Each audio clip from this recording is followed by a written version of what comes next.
Lama Glenn, thank you so much for joining us once again. And this time on the occasion of the upcoming training program, the 16 weeks practice program on the 6 yogas of Tilopa, Naropa, and Niguma.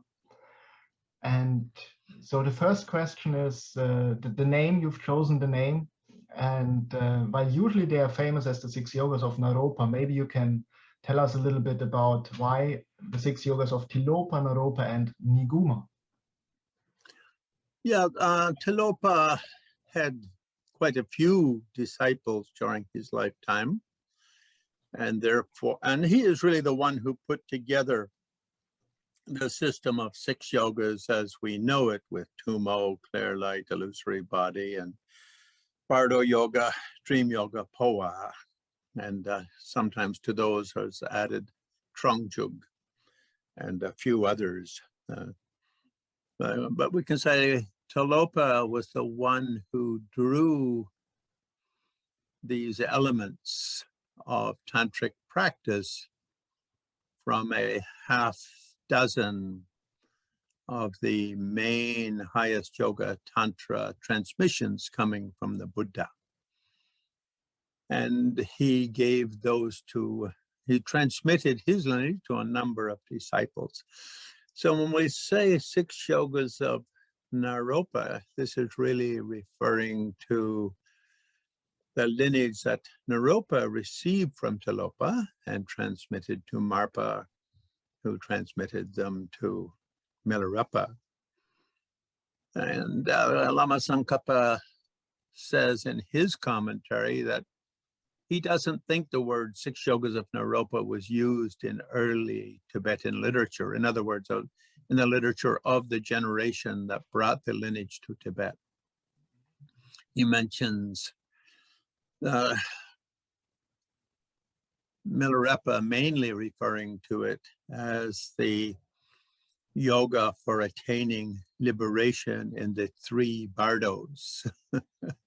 The bardo of the waking state, the bardo of sleep, and the bardo of the time of death. Death in the hereafter, we could say.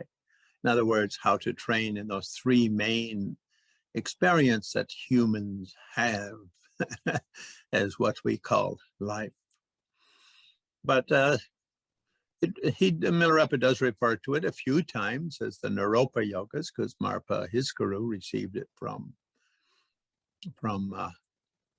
Naropa. I mean, we say that, but Milarepa didn't write anything himself. So these are written by his disciples. So we don't really know if Milarepa, what exactly the language we use. Therefore, Lama Tsongkhapa makes that statement that he doesn't think they were referred to so much as 6 yogas of Naropa, but rather as liberation in the 3 in-between states, between you wake up in the morning, between when you go to sleep at night and wake up the next morning,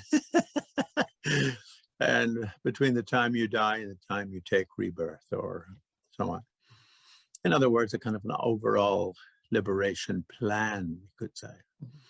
And so Tilopa transmitted those 6 yogas to a number of other disciples, as did Naropa. So Tilopa, Marpa Lotsawa, the great Tibetan master, was but one of Naropa's many, many disciples. So the other lineage very popular in Tibet comes through Naropa's sister, who is usually just known as Niguma.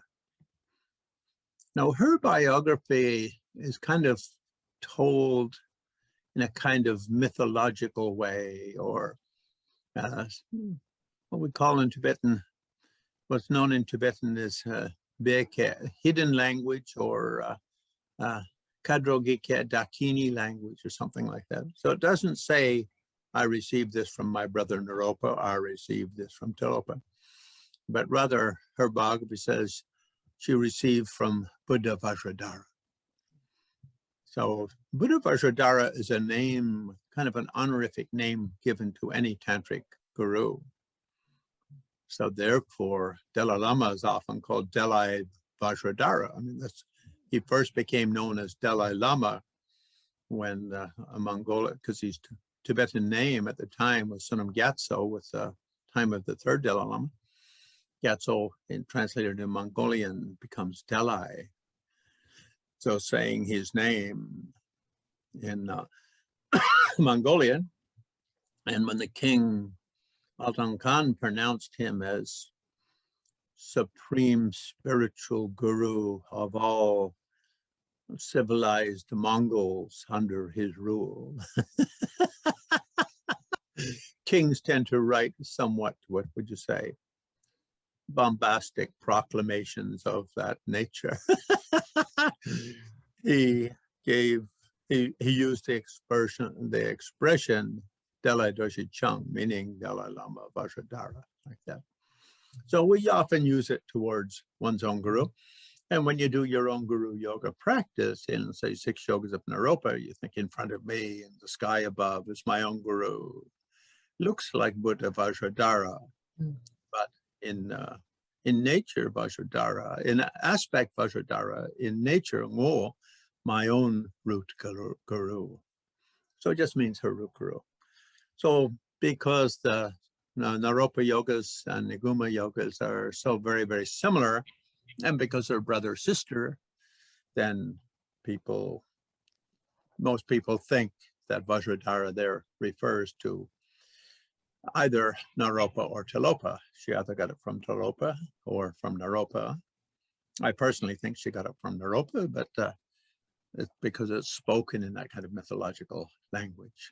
Anyway, the essence of that practice is the Tummo training, and how Tummo, or Kundalini, Chandali in Buddhist Sanskrit, how Kundalini or Chandali develops into the energy side, other known as Julu in Tibetan, meaning illusory physicality, and clear light, meaning the primordial radiance of being.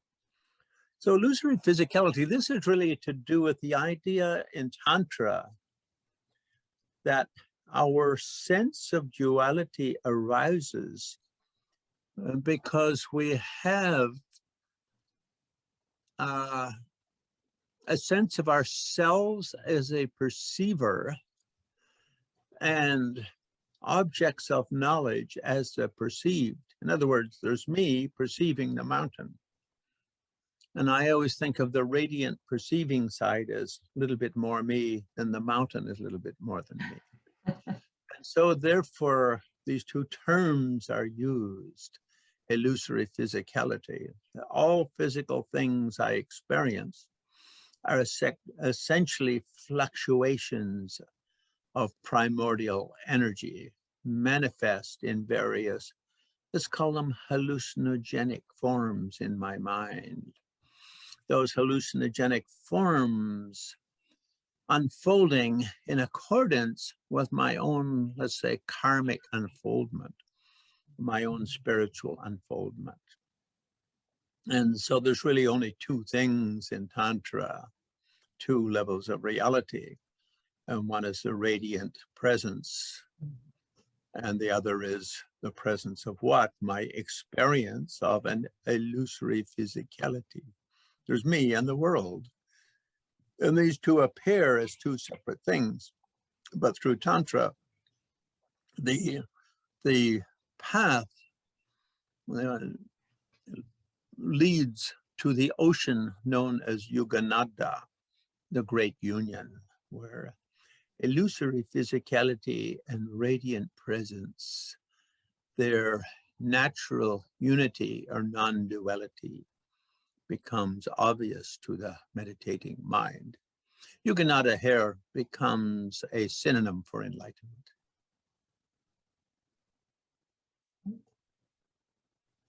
Wonderful.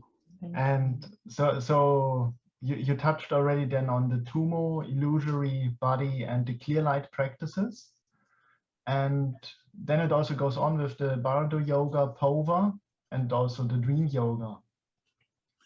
Right. So sometimes it's common in the Tibetan world for the last, 6, 7, 8 centuries to say 6 yogas of Naropa, 6 Yogas of Niguma. There's another one, 6 Yogas of Sukha Siddhi, probably in the same line of transmission.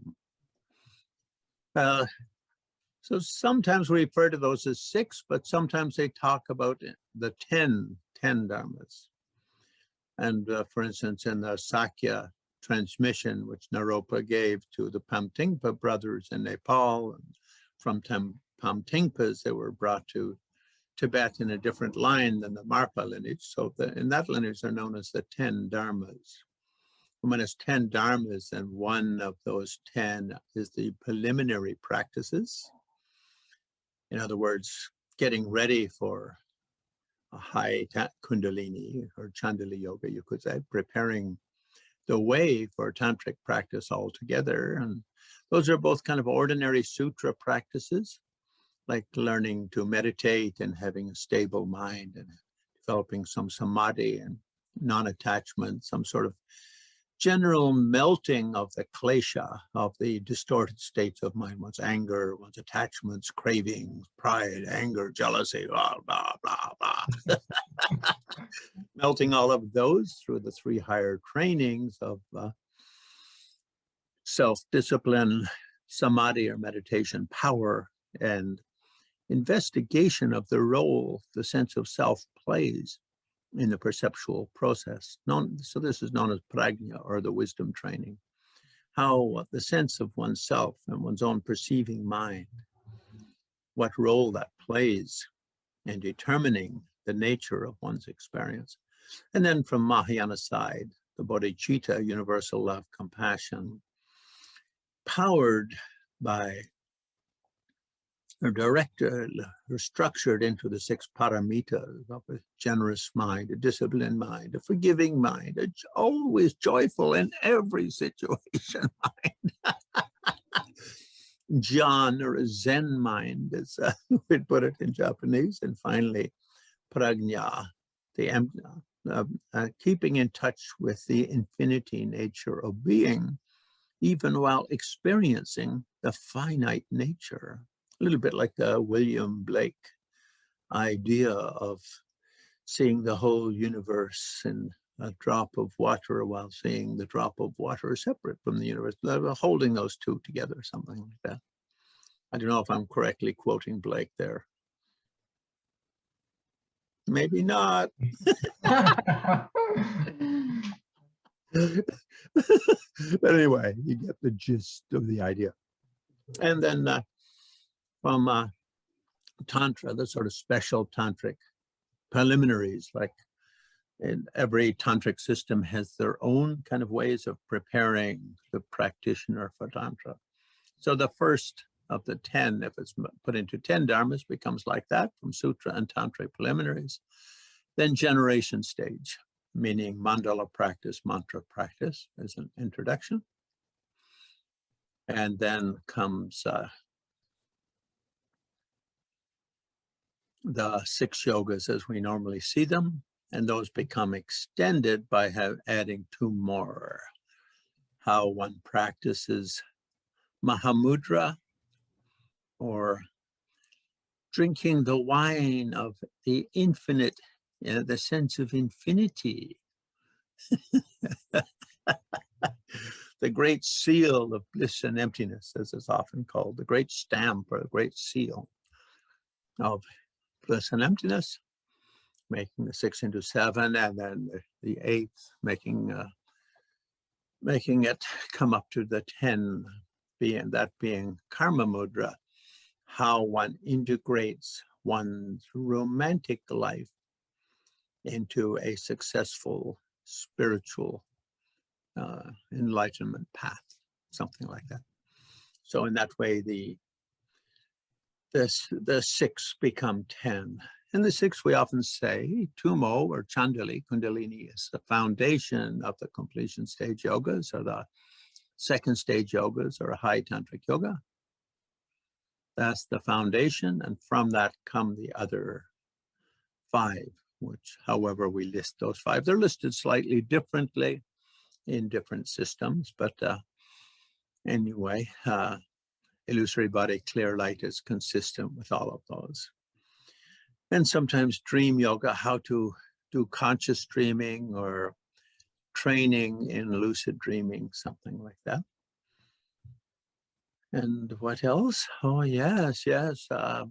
Training to die with full conscious presence and to enter the hereafter consciously, just in case you don't achieve enlightenment in this lifetime. Of course, this is referring to people who train not under me, but under other people. They may need that. They may not achieve it. I can only guarantee results from my students. I cannot guarantee if someone else delivers that pizza to you. I deliver the warm pizza. Others do or not, I don't know.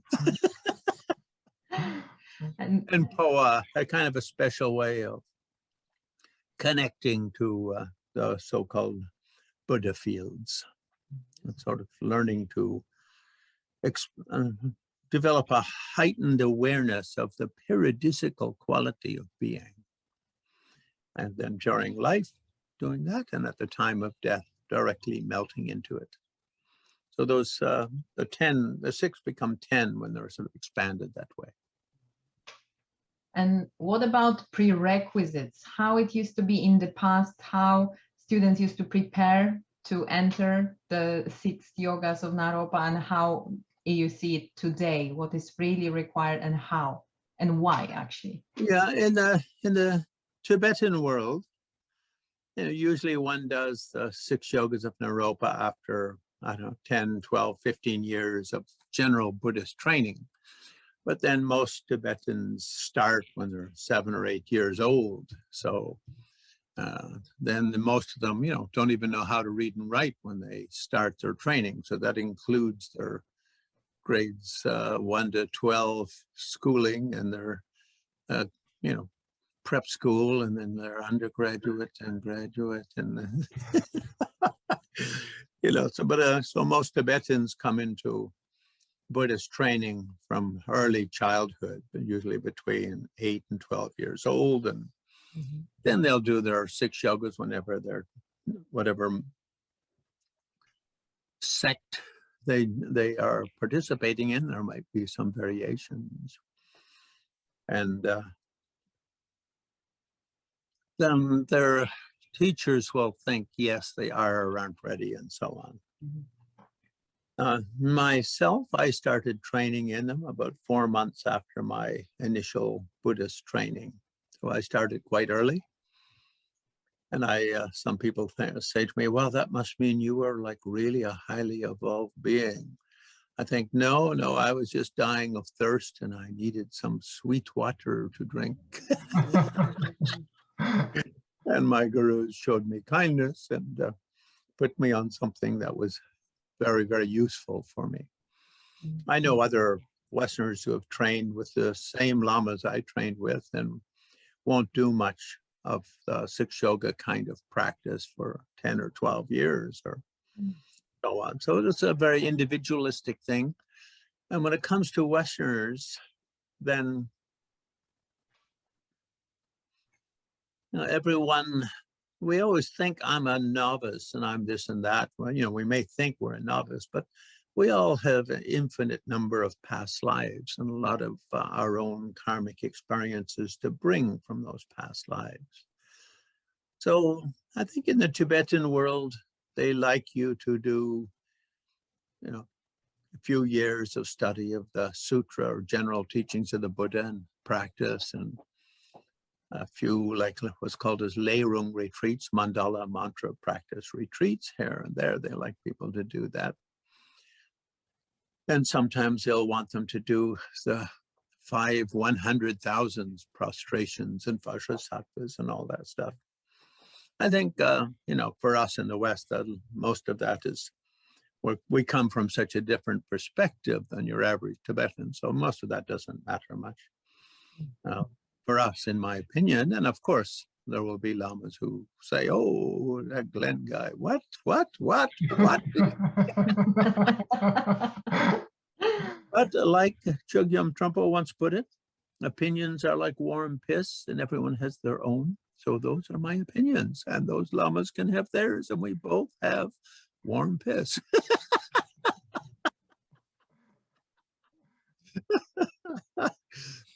But, I think there's often more difference in opinions of training or approaches to training between two lamas of the same sect than there are between different sects of Tibetan Buddhism. So in the Tibetan world, one trains in accordance with the teachers one adopts. And usually once one adopts a teacher, then one follows or looks to the advice of that teacher. I mean, it's important that we make our own decisions on what we do and don't do, but generally we look to the advice of our teachers on what to do and what not to do, what practices to engage and how to engage them and that sort of thing. I think in the beginning, my main teachers were Khyentse Ling Dorje Chang, Trijung Dorje Chang, in terms of Tantra, the two gurus of the Dalai Lama. And they both were very, very individualistic in how advices they gave, or directions they gave, or instructions to different students of theirs. And they both had thousands of students. And so my approach, the way they instructed me, was different than the way they instructed anyone else I know. And I think everyone who knew them would be in that same situation. And so it's up to oneself. Now, often it's said to practice 6 yogas of Naropa, you should have either chakra samvara or hevajra empowerments, one of those two female tantras. So in Tibet, one would receive those before receiving the teaching of the 6 yogas. So when lamas like Dalai Lama or so forth give the transmission of the 6 yogas, usually they will give one of those two empowerments prior to giving that instruction. So then everyone at the teaching will have that. And I think in Tibet it was done like that, because in Tibet everyone grew up with Tantric Buddhism all around them. And they knew what they were getting into when they chose a particular practice. I mean, their uncle did it or their grandfather. And it was sort of like in the West with Americans with football teams or Europeans with that silly game. What is it you play over there? Soccer? Yeah, football, soccer. We don't call what you guys do football. We call it soccer. Grown men running around kicking each other in the ankle. But anyway, this, if you grow up in Europe, you're very familiar with all those different ways.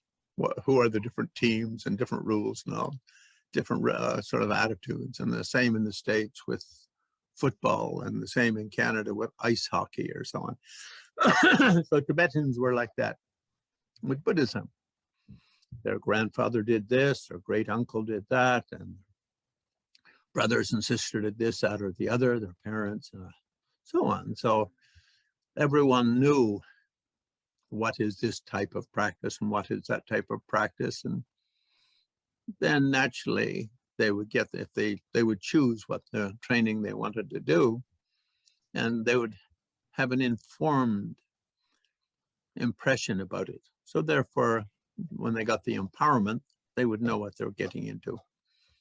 So usually when I've taught over the last, 25, 30 years, because I've been practicing Buddhism since 1972, so it's coming up to like 49 years or 50 years of a training coming up.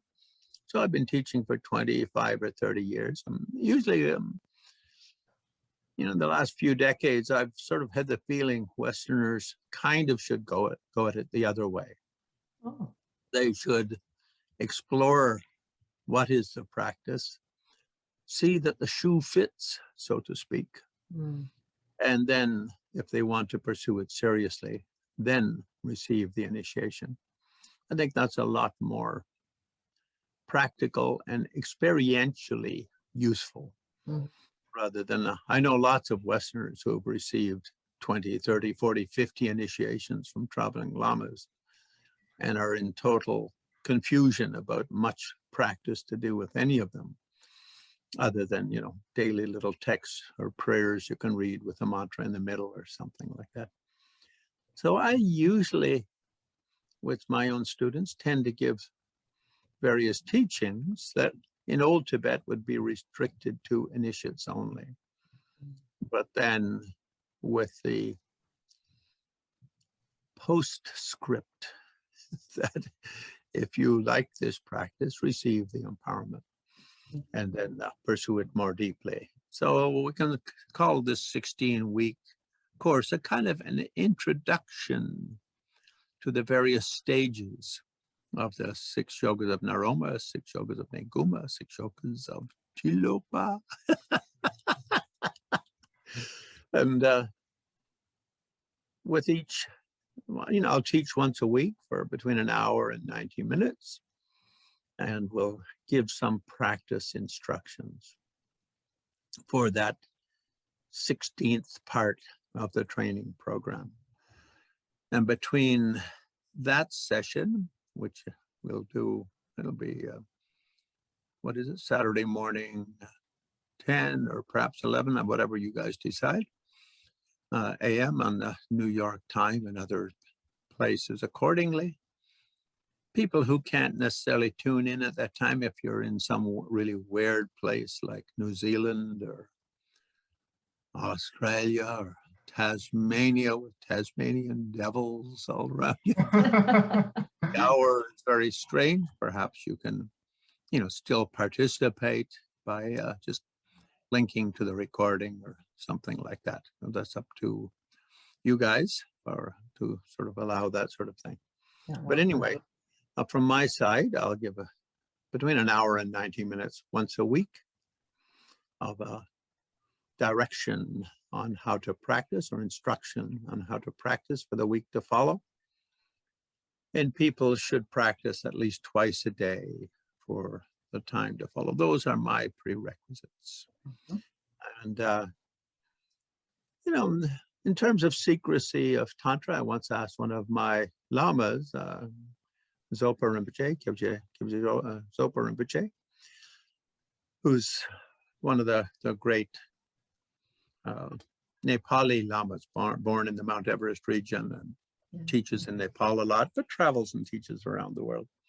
I once asked him when I was asked to translate a tantric text, and I asked him about it, and he says, you know, Tantra is kind of, we say secret, but it's kind of self-secret. So it's not like secret in the sense that it shouldn't be, that it has to be kept totally quiet, but rather self-secret in that only those with the karma will find their way to it. And even if a couple of others happen to stumble upon it, they won't connect with it. It won't strike them as what their cup of tea. He didn't use that expression. That's coming from my British mother, cup of tea, who was a war bride, married a Irish Canadian. So even if someone who isn't connected happens to stumble upon it, this was about a book, so it would go up in bookstores. So only people would buy the book who had a connection and would read it if they had a connection. And only those, even if they happen to have some little connection, but not a practice connection, they buy it and put it on their shelves and look at it once or twice, and it wouldn't really generate a kind of an immediate karmic resonance, if you will. You know, it's a little bit like, for instance, when I first saw the name Dalai Lama printed on paper, it was almost like I had poked my finger into an electric socket, like this kind of amazing sort of electrical flash ran through my whole body and mind, and my hair almost stood on end. I had short hair at that time. I was a teenager without such beautiful, long, flowing locks. Now, if my hair stood at end, I would look like Don King, the boxing promoter.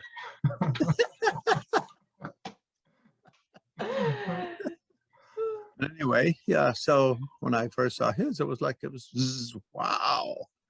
And I knew there was some sort of very, very deep karmic connection. So when the opportunity came in 1972 to travel to India and meet him when he opened a school for Western people, naturally it resonated with me. Now, meanwhile, I'm one of what, at that time, probably 4.5 billion people or so on the planet, and not many more than a few hundred sort of received knowledge that the Dalai Lama, or information, or heard that the Dalai Lama was there. And even if they heard it or saw it in some book or magazine article or television news thing, I never like really connected with them. Like, I have to go there, I have to do that. So Zopa Rinpoche's point was that secret is self-secret in kind of a karmic way, in terms of connecting with it. I mean, coming into contact with it. And secondly, in a kind of a spiritual readiness in that direction, you could say, readiness in that direction. Some sort of tantric Buddhism, karmic predisposition of a favorable nature. Otherwise, one can have a karmic predisposition to encounter it, but have a karmic predisposition to dislike it. Like, for instance, when I was in Mongolia a few years ago, I made a video short of a Mongolian shaman festival, when the shamans go out in the middle of the forest in the winter and don't sleep for 3 days, just drum and put themselves in ecstatic states, just drum and dance wildly under the forest trees for 3 days. And a Muslim fellow who happened to see it wrote back, put a little footnote on the YouTube video: "I'm really happy that I'm a Muslim." In other words, I'm okay looking at that, but I'm sure glad I'm not the one dancing under the tree in the snow for 3 days. Whereas I had another probably 100 people write and say, "Oh, Lama Glenn, how can I join that festival? Can I look like that and dance like that? That would be so wonderful." Can I? So and that's not saying anything against Islam or that guy or anything like that, but we all have our own karmic predispositions. And from my own side, from the first time I heard of Tantric Buddhism, it really struck a very wonderful resonance with me, and a sense of knowingness and clarity. Whereas other people look at it and say, "Oh, all those visualizations and mantras and syllables, and it's all very esoteric and too cluttery. Can't we do a simple practice like just sit and watch our breath? Just sit and watch your navel. Oh, that feels so good." But to me, sitting and watching my navel was never that fascinating, and sitting and watching my breath, not that interesting. But Tantra, yeah, that has a real resonance with me.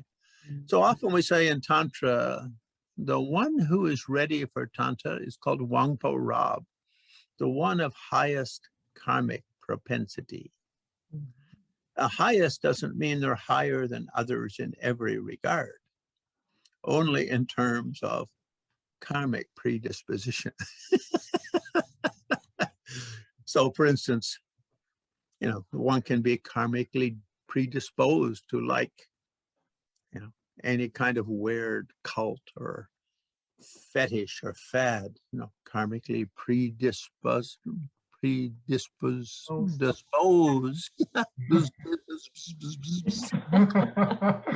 any kind of kinky activity.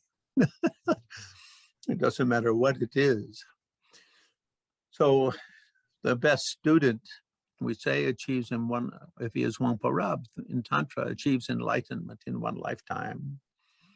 The medium achieves enlightenment in 6 or 7 lifetimes, and the slow achieves enlightenment within 16 lifetimes. But it's best to be Wangpo Rab, best. That way you get enlightenment in one lifetime, and that's it. That's the best. But, you know, sort of, you know, if you do group retreats with people, as is sometimes done, when they do, say, a 3 or a 6 year group retreat, then you have to be more careful because everyone's locked in together. Often the group retreats are with buildings that are kind of like a prison. You know, no one's allowed in and nobody's allowed out. I mean, of course, you can get kicked out if you break the rules, but once you're out, you don't come back. And so sometimes 10, 12, 15, 20 people will do a 3 year or 4 year group retreat. So then, of course, everyone has to be selected very carefully, because if you put someone in who's after a month just going to start driving everybody crazy, you're going to have mayhem and perhaps murder. A Sherlock Holmes mystery for whodunit. Who finally had the gumption to put that guy out of his misery and put the rest of us out of our misery of having to put up with him. So people like that who are going to invoke that kind of disturbance to the retreat, obviously, should be restricted from attending. So, for instance, often in my guru, if people want to do particular retreats, you just pick up his dice. No. Not yet. Not yet. Or, yeah, good. Often in Dalai Lama school, they'll use dice before giving some strong advice, partly out of respect, I think, to the Buddhas and Bodhisattvas, and also as a kind of an act of humility. You know, it's like you're not showing off your own personal wisdom. You're sort of drawing the wisdom of all the Buddhas and Bodhisattvas into your sphere. So it's kind of like an act of modesty or humility, you could say. I mean, my lamas, like Kevji Lingren, they just go. So it's not like they're really doing any kind of divination or anything like that. It's more like, okay, got that out of the way. Now, let's see, what was the question again? Yeah. Amazing. Wonderful. We think that was an incredible introduction into the subject of the 6 yogas. Yeah, and so I think just in conclusion, you know, people who want to participate, it's good if they can read a general Lamrim book. For instance, one of the first books I translated, worked on, was a translation of the third Dalai Lama's Lamrim Sershunma, Essence of Refined Gold, and with a commentary by the present Dalai Lama. And I worked on that with a number of Tibetan friends whose names are mentioned in it, Sepak Briggs and Losang Dawa. So young Tibetan translators who were working at the Tibetan Library at the time, and I was working with them. And recently, Shambhala republished that as Refining Gold. Mm-hmm. I prefer Essence of Refined Gold. So it's good if people can read that, Refining Gold, published by Shambhala. And the Dalai Lama's name is on the front cover, but it's really the third Dalai Lama's Lamrim with a with Losang Dawa and Sepak Briggs, and I listened through his sort of oral commentary to it, given, I don't know, maybe 1978 or 79. And then I interviewed him to sort of pad out points which I thought were especially useful to Westerners and drop out issues that I thought were useless to a modern, that are very interesting to Tibetans and Himalayans, but aren't at all interesting to Westerners or practical. So it's, anyway, got his sort of clarifications of the various practices. So I think that's good in terms of preparing for a general understanding of Buddhism, I would say, an overall understanding of Buddhism. And we will attach the links to the books you mentioned, Lama, Right. under the description. And of course, publishers always like it if you buy it directly from the publisher rather than from Amazon.com, because Amazon takes 65%. So they've bankrupted half of the small publishers in the world in the last 10 years. Because traditionally in the old days, bookstore took 40% and the publisher got 60%, right? So they could keep a publishing house running and have 10, 12 people and 2 proofreaders and all that sort of stuff. And then Amazon became such a monopoly that they pushed most of them into giving them a 65% discount, which of course has bankrupted half of the small publishers or more in the world and bankrupted half of the small bookstores in the world or more. I mean, I occasionally buy things from Amazon if I can't get them from the publisher directly, if they don't have an easy marketing tool, but Shambhala does. So it's always best to get, or if you get something from Wisdom Publications in the States, or I don't know, in England, you have Tarpa and those kind of places that publish Buddhist books.